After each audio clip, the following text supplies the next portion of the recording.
Hello प्यारे बच्चों, फिर से एक नई क्लास में आपका स्वागत है। यह जीवन परिचय बहुत ही इम्पोर्टेंट है। सूरदास का जीवन परिचय आप सभी प्यारे बच्चे जानते ही हैं। सूरदास का जीवन परिचय हर साल पूछा जाता है, इस साल भी अवश्य आएगा। सो कक्षा 10 वाले प्यारे साथियों, इसे अच्छे से तैयार कर लीजिए। यह आपको अवश्य 2025 में आएगा। तो देखिए, हम सूरदास का जीवन परिचय सबसे पहले हम हेडिंग लगाएंगे, एक काले रंग से हेडिंग लगाएंगे जीवन परिचय। फिर हम नीले पेन से लिखना स्टार्ट करेंगे। सूरदास जी का जन्म सन 1478 ईस्वी को आगरा मथुरा मार्ग पर स्थित रौनकता नामक ग्राम में हुआ था। कुछ विद्वान इनका जन्म स्थान दिल्ली के निकट सीही नामक ग्राम को मानते हैं। जो सूरदास जी का जन्म है उसमें भी कई लोग मतभेद मानते हैं। कोई लोग रौनकता नामक गांव को मानते हैं और कई लोग जो है दिल्ली के निकट सीही नामक ग्राम को मानते हैं। आगे देखिए, इनके पिता का नाम पंडित रामदास सारस्वत था। इनके जो पिताजी थे उनका नाम पंडित रामदास सारस्वत था। सूरदास जन्मांध थे। जो सूरदास जी थे वो जन्मांध थे। इस विषय में भी विद्वानों में मतभेद है। जो सूरदास जी जन्मांध थे इस विषय में भी मतभेद है।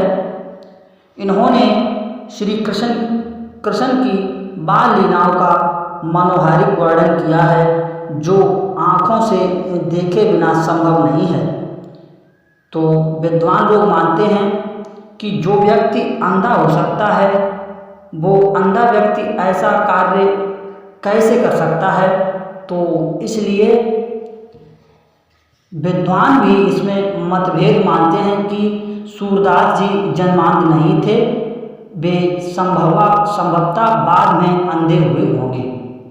तो इस विषय में भी बहुत अनेक मतभेद हैं। इन्होंने श्री कृष्ण बाल लीलाओं का मनोहारिक वर्णन किया है, जो आँखों से देखे बिना संभव नहीं है। सूरदास की रचना बचपन से ही भगवत भक्ति के गायन में थी। इन्होंने भक्ति का एक पद सुनाकर महाप्रभु वल्लभाचार्य ने इन्हें अपना शिष्य बना लिया और श्रीनाथ जी के मंदिर में कीर्तन का भार सौंप दिया। जो वल्लभाचार्य जी ने इन्हें सूरदास जी को मंदिर में कीर्तन का भार सौंप दिया। तो आगे देखिए,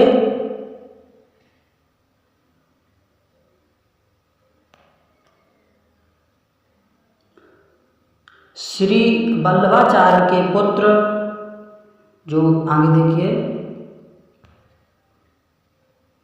श्री वल्लभाचार्य के पुत्र से 8 कृष्ण भक्त कवियों का भार सौंपा।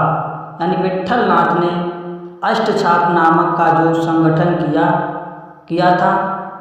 सूरदास जी के इसके सर्वश्रेष्ठ कवि थे। जो इसके जो सूरदास जी थे वे सर्वश्रेष्ठ कवि थे। तो आगे देखिए, वे गौघाट पर रहकर जीवन पर्यंत कृष्ण की बाल लीलाओं का गायन करते रहे।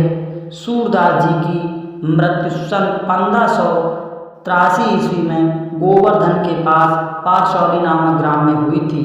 जो सूरदास जी की मृत्यु गोवर्धन के पास पारसौली नामक ग्राम में हुई थी। तो एक महान कवि हमारे बीच नहीं रहे। 1583 ईस्वी से इस दुनिया के लिए सदा से चले गए हैं।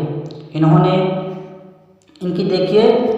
इनकी प्रमुख रचनाएं देखिए। सबसे पहले हेडिंग लगाएंगे काले रंग से। इनकी प्रमुख रचनाएं हम लिख देंगे। नंबर 1 सूरसागर, नंबर 2 सुरसरावली, नंबर 3 साहित्य लहरी।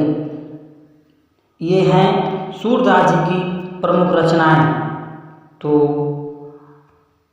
आप सभी प्यारे बच्चे इन्हें अच्छे से नोट्स बनाकर लिख लीजिएगा।